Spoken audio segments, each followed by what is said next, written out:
ఏపీలో రాజకీయ సమీకరణాలు ఆసక్తికరంగా మారుతున్నాయి. కూటమి ప్రభుత్వం ఏడాది పాలన పూర్తి చేసుకుంది. వైసీపీ లక్ష్యంగా టీడీపీ నేతలు కొత్త వ్యూహాలు అమలు చేస్తున్నారు. కూటమి ఏడాది పాలనపైన ప్రజల్లో వ్యతిరేకత ఉందని మాజీ సీఎం జగన్ పదే పదే చెబుతున్నారు.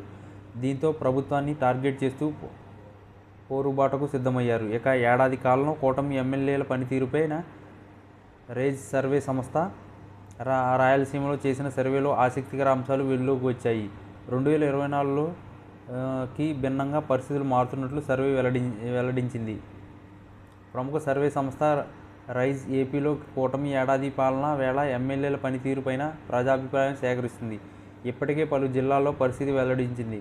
తాజాగా రాయలసీమ జిల్లాలోని పరిస్థితిని విశ్లేషించింది. వైసీపీ కంచుకోటగా భావించే రాయలసీమలోని 4 ఉమ్మడి జిల్లాల్లో 2019 ఎన్నికల్లో టీడీపీ కేవలం 3 సీట్లకే పరిమితం అయింది. అదే 2024 ఎన్నికల్లో వైసీపీకి ఊహించని పరాభవం ఎదురైంది. సీమలో జగన్ పులివెందులతో పాటు దాసరి సుధా, బద్వేల్, అమర్నాథ్ రెడ్డి, రాజంపేట, బాలనాగిరెడ్డి, మంత్రాలయం, విరూపాక్షి, ఆలూరు, ద్వారకానందరెడ్డి, తంబళాపల్లి, పెద్దిరెడ్డి రామచంద్రారెడ్డి, పుంగునూరు మాత్రమే విజయం సాధించారు. అయితే ఏడాది కాలంలోనే పరిస్థితుల్లో మార్పు వచ్చినట్లు సర్వే స్పష్టం చేస్తుంది. కాగా తాజా సర్వే నివేదికల్లో రాయలసీమలో అత్యధికంగా 33 మంది కూటమి ఎమ్మెల్యేలపై వ్యతిరేకత ఉన్నట్లు వెల్లడించారు. కూటమి కొత్త ఎమ్మెల్యేలకు 29లో కష్టమే అని అభిప్రాయం వ్యక్తం చేశారు. సీమ నుంచి 5 మంత్రులు ఉన్నారు. వారిలో రెడ్ జోన్లో 4 మంత్రులు ఉన్నారంటూ సంచలన అంశాలు వెల్లడించింది. తొలిసారి ఎన్నికైన 90% కూటమి ఎమ్మెల్యేలపై అవినీతి ఆరోపణలు ఉన్నాయని విశ్లేషించింది.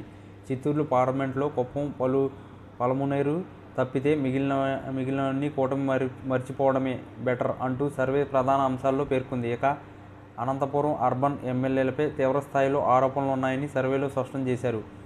టీడీపీ సీనియర్ నియోజకవర్గాలు వైసీపీ సిట్టింగ్ ఎమ్మెల్యేలు పదిలంగా ఉన్నట్లు సర్వేలో తేల్చి చెప్పారు. కాగా వైసీపీ పరిస్థితి గురించి కీలక అంశాలను వెల్లడించింది. ఇక జగన్ అధికారంలో ఉన్న సమయంలో చోటు చేసుకున్న పరిణామాలతో సీమ జిల్లాలో ఎన్నికల వేళ సమీకరణాలు వేగంగా మారాయి. కాగా ఇప్పుడు సర్వే నివేదికల్లో రాయలసీమ కూటమిలో వైసీపీ నేతలే ఎక్కువ అనే విషయాన్ని ప్రత్యేకంగా ప్రస్తావించారు. కాగా railway Koduru MLA one time ఎవ్వరు టీడీపీదే పెత్తనమంతా అంటూ వ్యాఖ్యానించారు. కడప ప్రచార ఆర్భాటం ఎక్కువ, క్షేత్రస్థాయి ఫలితాలు భిన్నం అంటూ పేర్కొన్నారు. ఎస్సీ నియోజకవర్గాల వైసీపీ వైపే ఉన్నాయంటూ కీలక అంశాలని సర్వేలో నివేదించారు. ఇప్పుడు క్షేత్రస్థాయిలో ఎమ్మెల్యేల పనితీరుపైన వస్తున్న సర్వే నివేదికలతో కూటమి నేతలు అలర్ట్ అవుతున్నారు. ఇప్పుడు ఎలాంటి చర్యలు తీసుకుంటారనేది కీలకంగా మారుతుంది.